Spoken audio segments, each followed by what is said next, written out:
प्रेम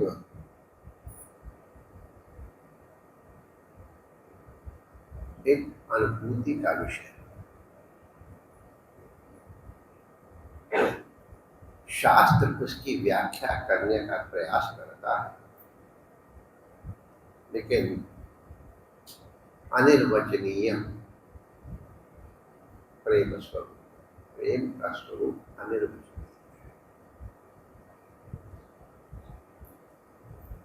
वो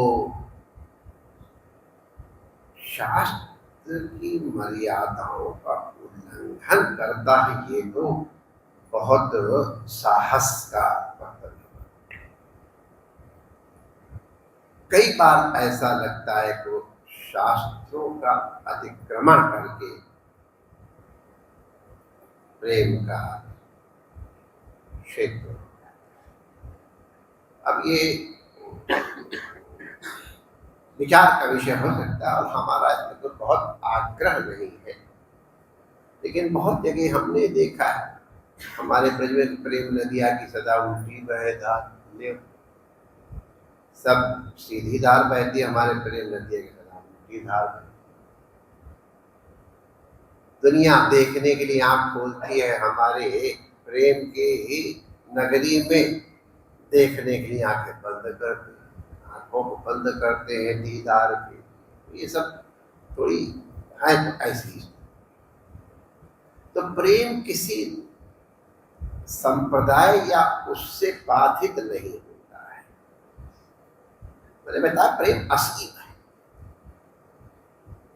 एक अद्भुत घटना हजरत रूमी साहब ने लिखी है। ये बहुत बड़े सूफी फकीर हुए हैं 14वीं शताब्दी में, बहुत बड़े भक्त।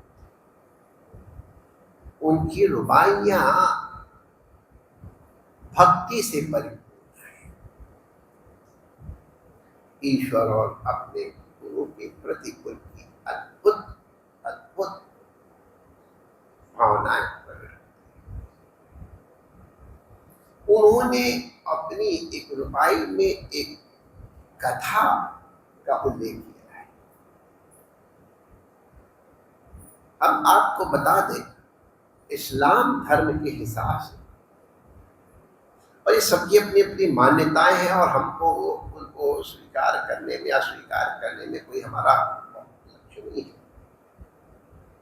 हमारे यहाँ भी है जो मेरे को निराकार को ही मानते हैं, तो इस्लाम धर्म में भी मेरे को निराकार मानते हैं और अनिर्वचनीय है और अवांग मनस गोचर है। उसको शब्द दूसरे लेकिन तात्पर्य परमात्मा के लिए वही है।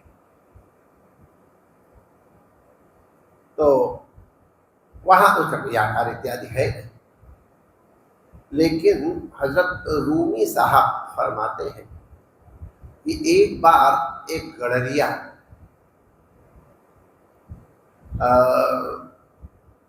आप बद्दू जाति का समझ लिए, रेगिस्तान में भेड़ चरा रहा।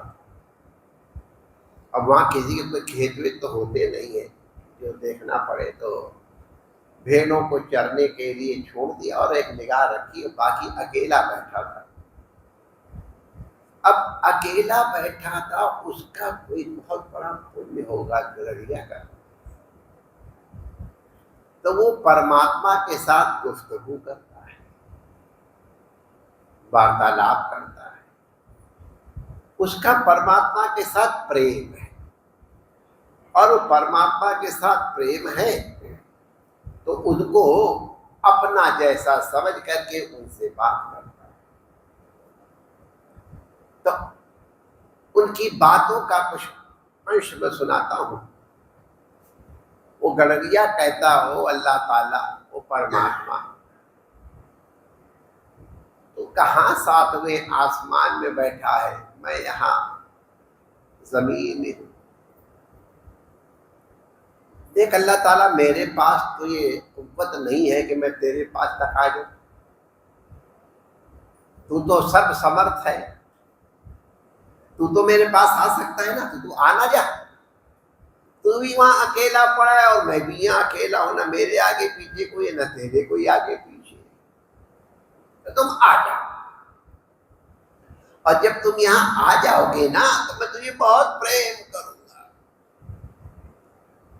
मेरी भेड़ों का जितना भी दूध है वो तेरे लिए अर्पित, जितना चाहे तू, हमारे परिभाषा में झिक के भी मक्खन वगैरह सब तुझे पिलाऊंगा। तेरी अब वो अपना ही जैसा समझता है अल्लाह मियाँ को भी, तो तेरी जो खुदनी है उसमें अगर कहीं जरूरत थेगलियां भी लगा दो, थेगली जानते हो ना, अपने आप पैबंद लगाना जिसको कहते हैं ना, मैं पैबंद लगा दूंगा। अब अल्लाह से कह रहा है मैं तेरी गुदड़ी में पैबंद लगा दूंगा। अब उसको प्रेम है, मुझे जरूरत पड़ती है तो अल्लाह ताला को जरूरत पड़ी तो मैं तेरी एक पैबंद लगा दूंगा। कोई चीलर होंगे तो चीलर भी बिन दूंगा, उसके पास रहता तो अब तू आजा, मैं तेरी दाढ़ी में चमेली का तेल बढ़िया वाला लगाऊंगा और तेरी जुएं भी मैं दूर कर दूंगा। एक एक जुआ तेरी दाढ़ी में से निकाल दूंगा, खूब बढ़िया दाढ़ी से निकाल दूंगा। और जब याद हम लोग बैठ करके प्यार से एक दूसरे से बातचीत करें, गुफ्तगू करेंगे तो आ जाना मेरे पास। रूमी साहब लिखते उधर से पैगंबर हजरत मूसा साहब जा रहे थे, कुरान में उनका उल्लेख है। तो हजरत मूसा साहब उधर से जा रहे हैं तो उन्होंने ये गडरिया की बातें सुनी। गडरिया की बातें सुनको अपने बराबर, अरे ही तो बड़ा कुछ कमा रहा है, उन्हें कानों में रख के तौबा तौबा किया, लाहौल किया। अब अरे कन्हैया तू क्या कर रहा, कुफर कमा रहा है। अल्लाह की दाढ़ी होती है उसकी कुदड़ी में तो पैबंद लगाएगा, वो कहीं इस तरह उतर के आता है। अब तो दिया उपदेश, अरे वो तो हजारों हजारों आफताब के समान रोशन है, जो उनको ध्यान था वो सुनाया। गरीब तूने कुफ्र कमाया है। अब कुफ्र कमाया सुन के गरीब गडरिया के रोने लग गया। वो तो हजरत मूसा साहब तो तशरीफ ले गए, अपना कर्तव्य पूरा करके समझा करके उसको सही मार्ग पे ले आए। रूमी साहब लिखते हैं कि जब हजरत मूसा साहब, ये सल्लल्लाहु अलैहि वसल्लम के पहले के पैगंबर हैं, कई सौ साल पहले, हजारों साल के उस पहले। तो रास्ते में आकाशवाणी हुई, अरे मूसा मैंने तुझे अपना प्रेम फैलाने के लिए भेजा था, लोगों को तू मेरे से जोड़, ये संकल्प करा के तुझे भेजा, और तू ये क्या करता है, तूने इस गडरिये को मुझसे अलग कर दिया। मूसा साहब भागे हुए दाखिल माफ परवरदिगार, लेकिन तो कुफ्र कमा रहा था, आपकी दाढ़ी कह रहा था, उसमें जुए कह रहा था, आपकी गुदड़ी में थेगली लगा रहा, तुम्हें क्या जो होते हैं उनको दूर करने की चेष्टा कर रहा था, अपनी भेड़ का दूध पिलाएगा तेरे को कोई। तो उसने कहा कि वो तो गलत कह रहा है, मैंने कबूल किया, मान लिया, लेकिन तू जो मुझे कहता मैं करोड़ों आफताब के समान रोशन हूं, ये तू सही कहता है क्या? करोड़ों करोड़ों आफताब मेरी बराबरी कर सकते हैं? नहीं हुजूर, तो तू भी गलत कह रहा, वो भी गलत कह रहा है, तू भी मुझसे प्रेम करता, वो भी मुझसे प्रेम करता है, न तू सही कह रहा है न वो सही कह रहा है। प्रेम एक खास चीज है, मैं उसके प्रेम से गदगद हो रहा था और तूने उसे प्रेम के मार्ग से हटा दिया, तूने मुझसे जुदा कर दिया, तूने कुफ्र किया। हजरत मूसा साहब माफ किया जाए, लौट करके उस गडरिया के पास आए और कहा भैया तो जैसे अल्लाह को याद कर रहा था अल्लाह को वही कबूल है। तो जिस तरह से उनकी याद करता उस तरह से याद कर, किसी भी प्रकार से उनके साथ तो अपनी एकत्व के प्यार की अनुभूति कर। तेरा रास्ता तेरे लिए एकदम सही है, मैं अपनी ही भूल मानता हूँ और तुझसे माफी मांगता हूँ। कहा कि नहीं, क्या मुझे मालूम नहीं, उतनी मैं हिम्मत नहीं करता हूँ, पैगंबर साहब है, लेकिन उन्होंने अनुग्रह किया उस गड़रिया के ऊपर मूसा था। बात उनकी दाढ़ी है कि नहीं, उनकी गुदड़ी में चिल्लर है कि नहीं, उनकी गुदड़ी में पैबंद लगाना है कि नहीं, चमेली के तेल लगाने को भूख लगती है, वो क्या सही है वो नहीं मालूम है।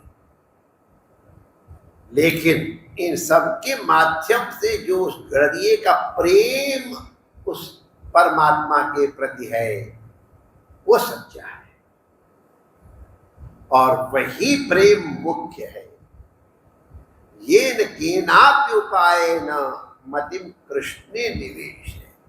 किसी भी प्रकार से परमात्मा से परवरदिगार से प्रेम कर लेना ये बहुत बड़ी बात है। और ये अगर प्रेम हो जाए तो ये प्रेम तुम्हारे में से झलकेगा, तुम्हें बखान नहीं करना पड़ेगा, वो तुम्हारे आचरण से झलकेगा। ठाकुर कहते हैं, ठाकुर माने रामकृष्ण परमहंस देव जी किसी बाबू का नाम लेते थे धनवान, कि उसके कमरे में रोशनी हो रही, बड़े बड़े झाड़ फानूस लग रहे, वहां कार्यक्रम हो रहा है, खिड़कियां सबकी सब बंद हैं, लेकिन अंदर प्रकाश हो रहा है, ये खिड़की की झिर्रियों से प्रकाशित होता है। अंदर का प्रकाश झिर्रियों से प्रकाशित होता है। जिसके अंतःकरण में भगवान के प्रेम का प्रदीप प्रदीप्त है, उसके नेत्रों से प्रभु प्रेम छलकता है, उसकी वाणी से प्रेम छलकता है, उसकी चाल नृत्य बन जाती है, उसका वचन गीत बन जाता है। वो बिना प्रेम किए रह ही नहीं सकता है। सबसे उसका प्रेम होगा, क्योंकि उस अंतःकरण में विराजमान परमात्मा का प्रेम उसे सारी दुनिया को परमात्मय देखने के लिए मजबूर कर देता, उसे कुछ दिखते ही नहीं।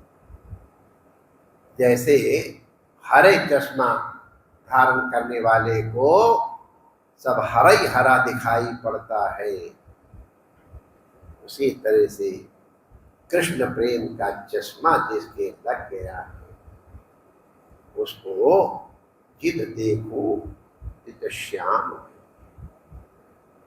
लाली मेरे लाल की जिद देखो जिद लाल, लाली देखन मैं गई तो मैं भी हो गई, तो मैं भी हो गई लाल, इस कारण जिद देखो जिद लाल हो रहा है। अनिर्वचनीयम प्रेम स्वरूपम, तुम क्या कर रहे हो ये इम्पोर्टेंट नहीं है, तुम क्या कह रहे हो इम्पोर्टेंट नहीं है, तुम क्या सोच रहे हो ये इम्पोर्टेंट है, तुम क्यों कर रहे हो ये इम्पोर्टेंट है। तुम अपनी किसी भी क्रिया को परमात्मा के साथ युक्त करके परमात्मा की अनुभूति कर सकते हो। स्वकर्मणा तमभ्यर्च्या सिद्धि विन्दति मानवा, इसका आशय यही है। सर्वत्र अपने इष्ट श्री कृष्ण के परमात्मा के दर्शन करो, अपने अंतःकरण उसकी अनुभूति करो और उसके प्रेममय अंतःकरण के द्वारा संसार के समस्त व्यवहार जो होंगे वो सबके से प्रेम में हो जाएंगे, कृष्णमय हो जाएंगे, और आप निरंतर कृष्णानुभूति ही करते रहेंगे। परमात्मा का